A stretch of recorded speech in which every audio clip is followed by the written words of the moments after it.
Yes, sir. Yeah, so we have a really great topic today. We have a really special guest, which I'm honored to have this brother on. Once I learned more about him, once I saw him, I realized I knew who he was.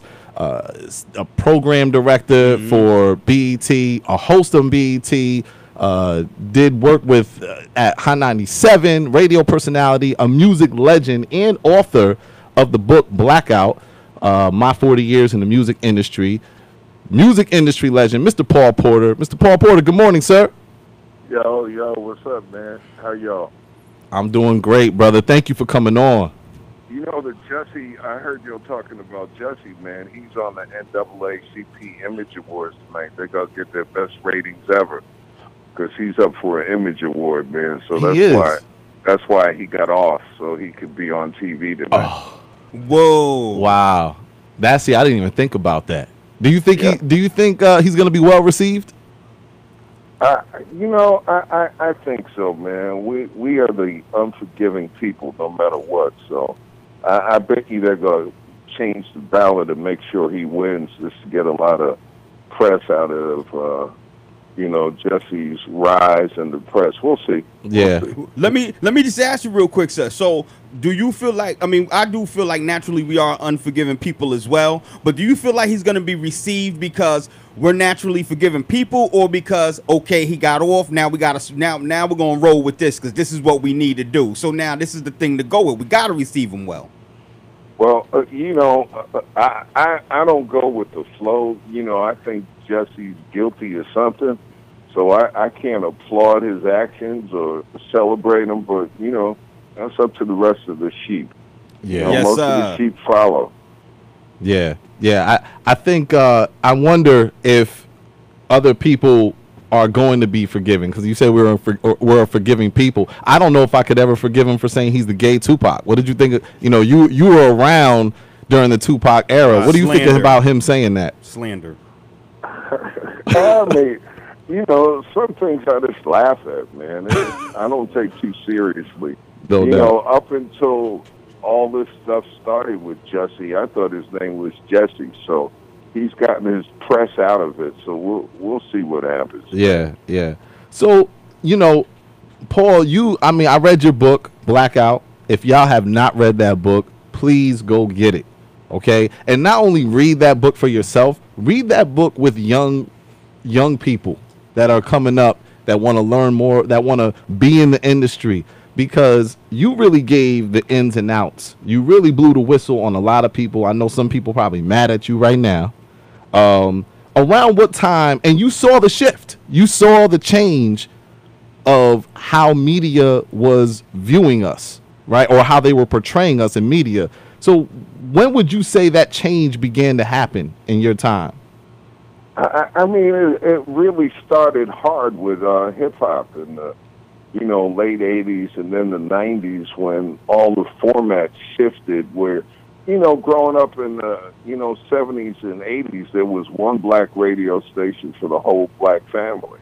That you could get in a car with mom and pops and still have a good time. But they started to fragment radio stations, and with the 1996 Telecom Act, which allowed, Clear Channel, which is iHeart now, they went from 90 stations to like 1,100 stations in less than 2.5 years. And they just started, just sending out the same messages all across the country with hip-hop. And it got raw. And it's been that way for, 20 years now. We haven't changed. And that's the, when I wrote Blackout, I wanted to give, I started in the 70s. I went to school up in Boston at Northeastern. And the changes in music, man, we had a balance. There's no balance now. There's either, misogyny, bling, and, a lot of hate, or there's the super duper oldie station playing stuff from 1981. And we it's a hard mix now, man. It's sad, because music was my lifeline. I learned a lot in music and lyrics because my dad was gone, my mom was around, and she was working all the time. And I listened to records to to understand some things, and those records aren't here anymore. Do you think the government is involved in weaponizing hip hop music? I always say that they were intentional about going in and dumbing down the masses. Corporations were. You know, I think the Jimmy Iovine's and some of the people at the labels just decided, let's run with hip hop. You know, it was the death of R&B, really, in the late '80s. You know, there were the superstar groups, the Boyz II Men, the Jodeci's, the Harmonies. And all that's gone. Yeah, man. we now used to all cry. We got is light-skinned Keisha. Oh, yeah, that's it. That's it. And all we have are songs, R&B songs that are about, you know, bad breakups and hookups, and that's it. Yeah, well, the good thing, this book is, you know, really opened some doors for me to have conversations, because anybody that buys my book on my site, not on Amazon, on blackoutthebook.com, I sign every book. I put my phone number in.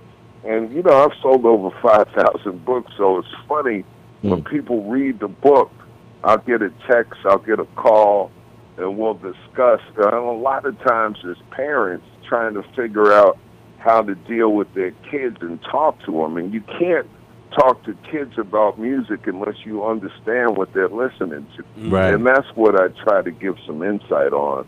And that's always the tough part, too.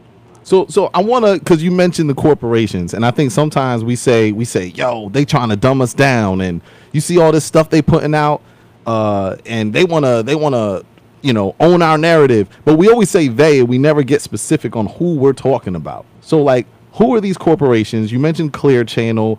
Who are the people that are actually? I mean, some of the folks are black. Radio One is Kathy Heath station. They put out the same garbage on 50 stations across the country. You know, there was once a time, you know, the great Bob Slade, who I worked with at KISS in New York and BLS, was a newsman who did a lot of stuff for the culture of New York radio. But there's no more news. There's no more information. There's no more black community and culture, really. It's just bamming records and hits. And I know you guys break down and talk about issues, but for the most part across the country, that's gone. And it's ownership, you know, and there's black faces at all these companies. But what I found out, you know, I call it selective amnesia. One thing gets you there, and once you get there and you get that check, everybody gets real silent. You know, they're real selective with their culture. Right. They're real selective, and it comes down to, you know, who's getting paid. I talk about, you know, pay for play. You know, working at BET, you know, when I got there once in the 90s to program, I was in 66 million homes. And the first weekend I get there, I get a FedEx at my Hotel George. I talk about it in the intro of the book. And it had $30,000 in it. And that was my welcome to programming BET. You know, to let me know, yo, we're going to line your pockets if you play this garbage. I did accept the $30,000, but you know, but you accepted it. Okay. I also learned to change. Right. But imagine, you know, if you're at a radio station in, say, Charlotte, and it's $600 to add a bad record, you know, Tatiana or Blueface. I would probably rationalize why it's okay. Like, I'll probably find I'll take the money, but, you know. But imagine if you're a program director and you're adding 5 records a week for $600, that's an extra $3,000 in your pocket. Absolutely. You're probably making $50,000 a year, and you know, you're pulling in an extra $12,000 a month added records. So people have selective amnesia, and it's not about, you know, content. It's about getting paid. And America is a capitalist society, man. Yeah. And it all comes down to dollars, you know. And guess what? I do my work. I do what I can, but it's a losing battle right now. Of course, the corporations are making all the money. Can I ask you something? What made you say no? What made you say no? What was it in your heart, in your life, that made you say no? Well, I talk about it in the book, man. It was like I had an epiphany. I was working at Hot 97 in Kissimmee, New York. And, you know, the music in the 90s was changing. We used to, you know, censor records and play certain records in certain day parts. But there was a record by Raw Digger, and the chorus was "Got to beat that bitch with the bat." Got to beat that. And we were playing the record, and it disturbed me. I was volunteering at a school out in Queens, and a 12-year-old came up to me with a note, and it said she was crying, and she said, "Mr. Paul, can you get this record off the radio?" And it was the Raw Digger record. And I said, "Why?" She said, "Mr. Paul, my mom is in the hospital. My dad beat her up with the bat, and the kids are making fun of me." Well, my light bulb went off when I see this young girl crying, and I knew it was the issue, you know, the content. So I took it up to, you know, Emmis, New York, to the vice president, the general manager, and I emailed the president of the company, Jeff Smolian, who's still president out in Seattle. He owned the Mariners at the time. And I explained what was going on with the music in this record. To my surprise, he answered me back in 10 minutes and said, "No way we play records like that." Well, to make a long story short, we pulled that record and certain other records off the air. A week later, you know, I go in there, Funkmaster Flex, everybody's dogging me. There's a sign, you know, Paul Porter in the studio had us pull these records off, blah, blah. So everybody got on my case. Long story short, 2 weeks later, I was suspended, and I never worked again. Wow. You know, not at Hot 97 and Kiss. Right. And since then, I've been on, you know, since 99, I've been out on a mission talking about music, you know, but luckily, you know, I bounced back. I did some talk radio and did some other things, bought my own radio station down in Orlando, a low-power FM, The Wire 98.5, and I'm, you know, it's been 20 years I've been out on this mission. What are your, so I mean, this comes back to the integrity, And you know. and thank you for your sacrifice. Oh no, absolutely. Thank you for your sacrifice. And I do want to acknowledge you for that, because I was talking with a couple people about who was coming on the show, and the way I looked at it was you're the last one of the soldiers that stood at the front line, standing for something, showing some type of integrity. And you mentioned that in when you were talking about balls, and not to be sexist, you made that very clear. But will you explain that real quick? Your philosophy behind that? Yeah, man, it's funny. I started doing on my IG, you know, IGTV. Matter of fact, I'm at Porter on Air. I started a few weeks ago doing clips on things in the industry. And the one thing that I've noticed is that nobody has that creativity anymore about playing music and want to be first. Everybody's safe and everybody does what everybody else does, and it makes no sense to me. You know, if I can break a record in New York and my listeners, or if I can break a record in New Haven and it's a great record, I want to get that record to my listeners. I don't care what's happening in Atlanta. I don't care what's happening somewhere else. And we've lost those ears, you know, and now we follow charts instead of ears in music. And that's what's hurting us, because the labels are just, you know, throwing junk at you every day. Yeah. And luckily at my station, I don't have to play it. You know, I can play conscious records. I can play Blueface. I can play a lot of things, but I know one thing. I play a balance, and I play a lot of conscious hip-hop, too. And I could have done an old station. I could have been playing the OJs and, you know, all the in vogue cuts, but I wanted to do something younger and clean, and we're winning with a low-power signal, and we're killing in our community. So, you know, and everybody thinks that everybody wants to hear garbage, you know. I heard you mentioning, you know, drugs and rock and roll, what sells, but everything sells when you have repetition. Look, the average, the top, in a 7-day period, radio stations used to play the top song like 40 to 50 times in a week. You know, I pulled up Hot 97's playlist. Their Meek Mill, the two Meek Mill songs played 129 times in 7 days. That's like every 70 minutes. So they're basically drilling in your head what they want you to listen to, and nobody understands that.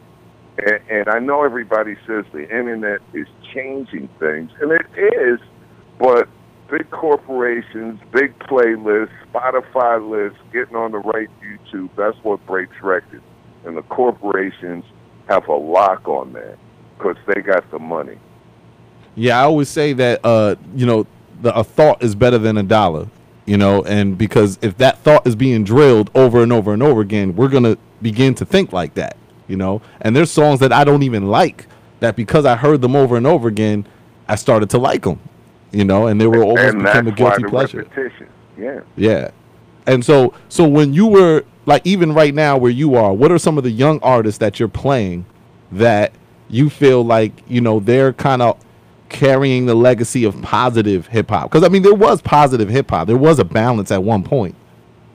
Yeah. I mean, there's artists like Rhapsody, yes. This is the Dynasty, Show Baraka, who started with Lecrae. I mean, there's a lot of positive hip-hop, but it doesn't get the exposure that everybody else does. It does in my market, but it doesn't everywhere else, and there's a reason for that, and it goes back to payola and pay for play. Look, this music industry is killing our culture, and until we take a lock on it until somebody gets some balls, it's going to remain the same. But, it's a bad time, man. It's a bad time. I know I got a losing battle right now, but it's not going to stop me. I mean, I don't know. Is it? I guess I wonder if it is a losing battle because I'm seeing a lot more people knowing the importance of owning their masters, and I feel like, and you let me know because you have a little bit more. You're seasoned more, and you're probably even more in tune now. But it seems as though we're becoming more in tune with the fact that our culture is being diluted by these false narratives that are being portrayed by these corporations. Do you feel like we're moving in that direction? It seems like we are. Like we're becoming more hip to that. I think there's a lot more awareness, but when it comes to supporting, everybody thinks if they click a like on social media or post something, that's it. Social media gives us a false sense of action, but I think it has to be more action. I talk about ownership, I talk about leadership and positions, and at these corporations, everybody is white. The decision makers are white, the ownership is white, and I just think if you're not at the table, you're going to be on the menu. And we've been on the menu for a long time because we're not at the table. Yeah. Nah, we're not at the table at all. And when it comes to action, even then, I don't think a lot of people know what action to take, in regards to owning our own media, and how, we're usually tempted by the idea that, well, to own my own media, I need to be out there. To be out there, I need these corporations. Do you see a different route? Well, look at the internet. What's the most popular black site in America now? World Star Hip Hop. Yeah. What does that give you? Fights, ignorance, garbage, more fights, more garbage. I got a website called raprehab.com. There's a lot of information on there. I got a section called Brain Food, Do It Yourself, because everybody's not going to go to blackoutthebook.com and buy my book. We've been trained to watch videos. The good thing is there's plenty of videos that I talk about stuff. I mentioned my Twitter on air at IGTV, but I did a great special on C-SPAN. They gave a black man with a book 90 minutes. If you Google C-SPAN, Paul Porter Blackout, then watch TV if you don't want to buy a book. But the answers are out here. They're on websites. They're on, in books. But we're not reading enough. We're just looking at pictures. And when you look at IG all day, what do you get? Right. A lot of garbage. I agree. I agree. I feel like the content that you see on a day-to-day basis ultimately helps you shape a perception. I know personally, going back to the rap situation, I feel like a lot of rappers now are paid to be professional clowns in the sense that they're feeding us garbage, whether it be with the face tattoos or the colorful hair. And it's easy Yeah. for other cultures to just infiltrate our rap music, which was originally created by black men to express the feelings on the daily struggles and issues that we face. Now, recently, I just discovered that a country song by Little Nas X was recently, Oh, that's funny. I was just yeah, talking about that. So what happened with that? it charted country Billboard's top 100, and Billboard actually took it down within a matter of days because it lacked elements of a country song. See, look how strict they are on taking it down because it lacked elements of a country song. But we let everything fly. Yeah. You know? Yeah, we do. That's what I'm saying. It's like, where do we stand? Like, when you listen to some of these lyrics in these songs that are not edited, and look, I am not I'm a thug in real life, you know. It's okay, but I'm not programming garbage to kids about eat me, lick me, suck me every day. Right. That's like, it's like giving it a okay, because I remember when I was that age. I remember when I heard Float On, and there was a line in there, Float On with Paul, and I would rap to sisters using the lines from records that I heard. You know, but if you have that same mindset now, man, you're thinking a young sister is, you know, somebody who just does dirt. Yeah. You know, there's no respect in music. And that's up to black folks to start channeling it out and saying what they like and don't like. But we don't stand up. You know, the only time we stand up is when somebody goes to jail or, you know, the R. Kellys or something else. But the normal things that happen in our culture every day, everybody sort of bypasses them. Yeah. But when they read and they find out what's going on, that's the best thing about my book. When people read the book, they get the whole picture. Because I grew up at Nina Simone's house on weekends. Wow. You know, I didn't know who she was Wow. at the time being young, but my buddy's father married Nina Simone and was her manager. Mr. Stroud was integral in getting me into the music business. So I've been studying this game, and I'm a student. You know, I'm 60 years old, but I'm listening to things every day and finding out and knocking on doors. But it's hard, man. It's hard. It's hard trying to educate folks. So I put my message in a book. I do every show I can, every podcast, every interview. I've done lectures from Harvard to Dillard and HBCUs. But, you know, the masses don't get that because nobody wants folks to know. And unless there's shows like what you three brothers are doing, you know, this information doesn't get shared except for YouTube hit or something like that. It's very rare. Right.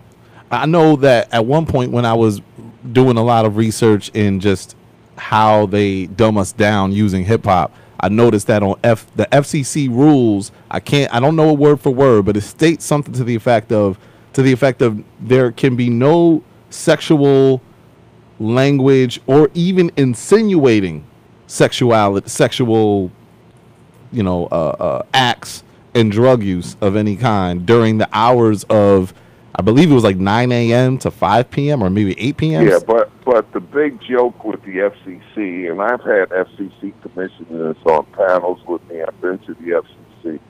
They don't enforce anything. You know, the last time they enforced it was Janet Jackson and Justin Timberlake. You know, and that was the wardrobe malfunction. Mm-hmm. But that was because I'm with an organization, Parents Television Council. I've been on their advisory board for 10 years. But they have the money. And guess what? It's black folks. It's organizations like even Maxine Waters, who is great as she is, she gets a lot of her lobbying money from the entertainment business. So when I have meetings with her and Sheila Jackson Lee, you know, everybody gets real quiet because they don't want to go against these industries that fund them. you know, it's the same thing. Al Sharpton, and I know a lot of brothers and sisters love Al Sharpton, but he gets real quiet when it comes to music. Real quiet. He got signed by Lil Wayne for his book and made $500,000. I didn't know that. I didn't know that. Look, I know it. I know it, man. The dollar burns us. Could I be richer? Yeah. Is my nickname DJ Brokers? But I'm okay. You know, my house is paid for. I got my radio station. I can speak my mind and my conscience as well, because I know I'm speaking up about real issues. Yeah, and then even for BET, as of right now, Viacom, you know, well, what did you think about that when Viacom bought BET? What was going through you? Because I remember I was the program director through the sale. Wow. Of BET. Really? I took, you know, back in '99, I got there and the ratings were like 2.4. We brought it up to like a 4. Anyway, BET has been a sellout for a long time. They do what they can do, but most of the time the decisions are to put on subpar programming. And that's okay. You know, that's their thing. And you can't fight corporations like that, but you can build your own, you know. And everybody, you see more podcasts and more video stuff. And I just urge people to search out something else or call me. You know, I'll help you. That's why I put my phone number in every book at blackoutthebook.com. I try to help people to get better. And it's real easy if you want to do the work. But nobody wants to do the work. Everybody just wants to click that lazy button and, you know, become one of the sheep. And what does the work look like? If somebody was like, you know what, he's right, I got to put in his work, where do I start? Well, you start reading and knowing so you can have conversations, intelligent conversations backed by facts, not just by emotion. So you can, you know, sort of analyze and see where it's been. Look, we know R&B has been dead. It's coming back. The Hers and, you know, Nicole Buss and certain people like that are a little bit more musical. But, you know, we're scared of good music these days. And it's at the radio stations, too. It kills me how radio stations don't have ears. Like, there's a record by a sister named Suzanne Christine. It's called Falling Tears. I've been following her. With you on Facebook, you've been sharing some stuff. I've been following her. Yeah, well, she's a dope singer, but what do I hear from radio stations? Oh, sonically, it's not this, or it's... Since she's 28 years old, she's singing R&B, but the acceptance of black people have been programmed to say, oh, well, this doesn't fit. And I know it's about money or it's about what company you come from, but I'm from the mindset, if I got a great song, I put on my headphones and listen to lyrics and music. If it sounds great, well, I'm supposed to share that with my audience. But there's so many factors involved now and so much laziness when it comes to music. It's incredible. Somebody, you know, everybody has an excuse, and it's easy to say no, and everybody's programmed to say no. To say yes takes real minds. It takes creativity. It's you know, stand alone. Yeah, I say that there's a consumer responsibility. And even, you know, for me as a creator, I definitely want to stay within integrity on, you know, we can have fun and laugh and joke, but then also give information, you know, find that balance. But the consumer responsibility is to find the information that has no agenda, but to just give you the facts, give you the truth. And it seems like it's really difficult to find those things, even for hip hop, you know, for music, finding the music that's actually good music. Sometimes it's hard to even find the station on FM or even find the source online that's going to show us that, you know. So and that's the problem. The internet is so watered down. There's so many choices, and when you make a couple of bad choices, then you never want to go back there again, and you go back to the mainstream choices. You get the same news.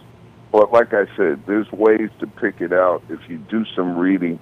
You know, look, on raprehab.com, I got about 8 years of stories. In fact, that if you spend some time reading, you'll totally understand. Because my mission is always to get better, not to remain the same. And everybody, this sort of is casual. Once you get that car note paid, the rent paid, or the mortgage, everybody's sort of satisfied, and I'm never satisfied. I'm always pushing for more because it can be better. Yeah, you definitely can. So I wanted to know, even for today, like for today's current climate with hip hop, I know there's a lot of underground artists, but in the mainstream, are there any guilty pleasures? Like, have you ever caught yourself singing Lil Yachty or anything like that? Nah, I don't do the clowns. I really don't. Okay. I don't, and don't get me wrong, there's some 21 Savage, and there's a lot of songs that, I'm playing Blueface in that Tatiana song. I hate the song. Yeah, I can't stand it. I don't like it either. I hate the song, but it's popular, but I surround that song with other songs that sort of enlighten and refresh, and eventually I'll be able to wax out the Blueface. But to gain some popularity and some consistency with young folks, you got to give them some of the things that they're programmed to learn. But if you surround them with some other things, that they're inspired, and I've seen it firsthand. So nobody that this sells, because it hasn't been selling. They just program it into your head. Yeah, there's a machine behind, if they wanted to sell us doodle on a stick, they could probably do that with the right machine. Yeah, I agree. Yeah.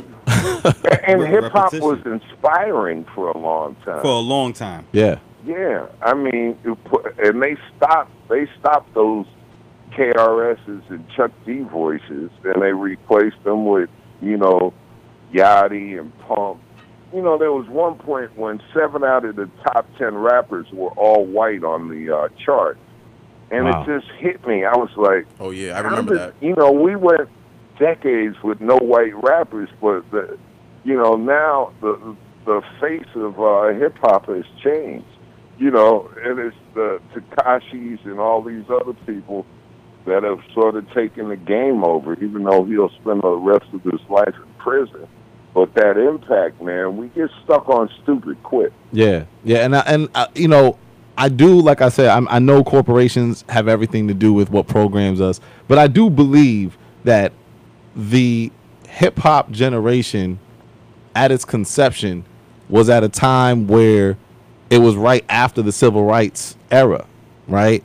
And I really do believe that once hip hop became like a voice for young people that was inspiring, I feel like there was a intention by government to infiltrate the corporations so they could dumb down the messages being given, especially when you think about when the Kerner Commission report was given about the riots, and they were saying that it was young black males with an enhanced racial pride, and this political awareness. So when you now, years later, have Chuck D and KRS-One talking, that seems real dangerous.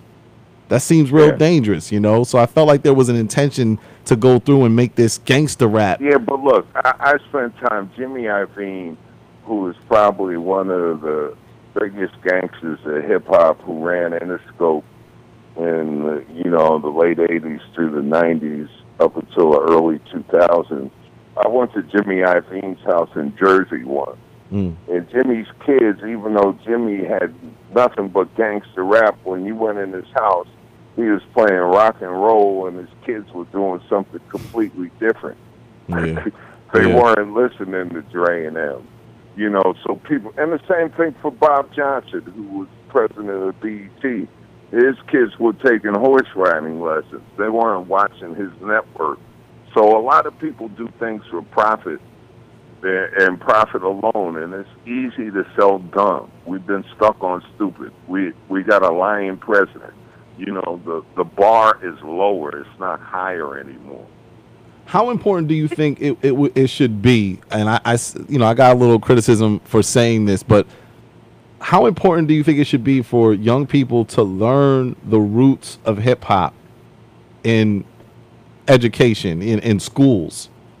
Oh man, they got to. If you don't know where you've been, how do you know where you're going?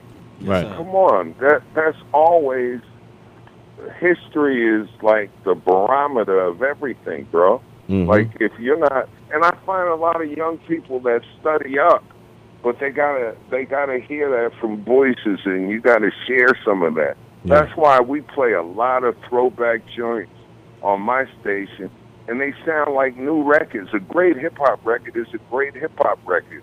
I don't Timeless. care what era it is, Right. but you know, when you play some of those records, they get it. They get the X-Clans.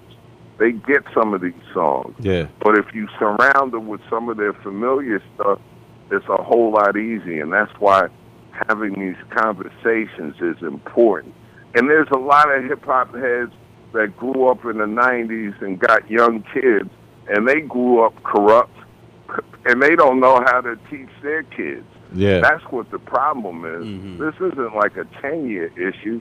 It's a 25-year issue.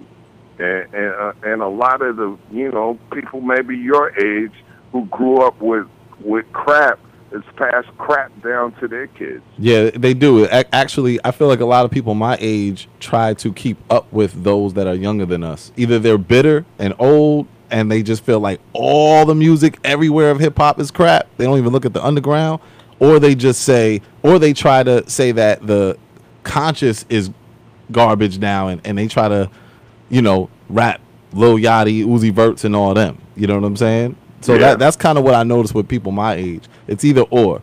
You know, for me, I you know, I love a balance. There are some mainstream songs that I do like, but you know, it really comes down to when it comes down to that beat. And I feel like that's kind of where we left as well. We stopped looking at lyrics No content. and we just looked at the beat. Look, Cardi B, who had over a $30 million year, Mhm. her rap skills are quite limited, but she's bigger on Instagram than she is on record. Yes. You know, everybody's following the person, so when a new Cardi record comes out, everybody jumps on it. But even this Please Please record is a quick burn. That they don't last. These songs, like great songs, last for a long time. Mhm. Like LMA, people got sick of Booed Up because it played for 9 months to a year.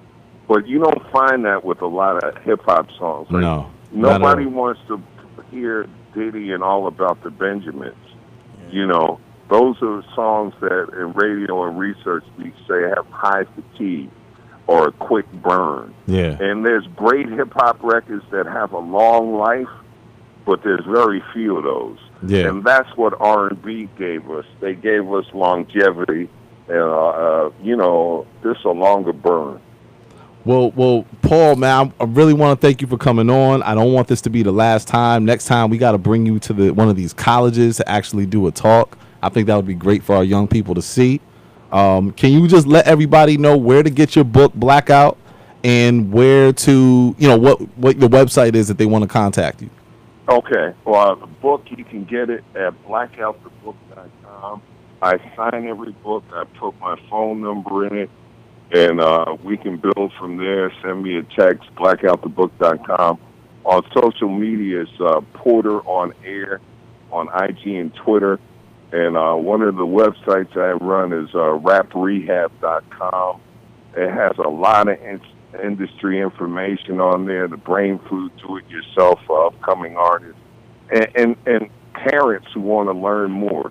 And like I said, all you got to do, or shoot me an email, industry-ears@gmail.com, industry-ears@gmail.com.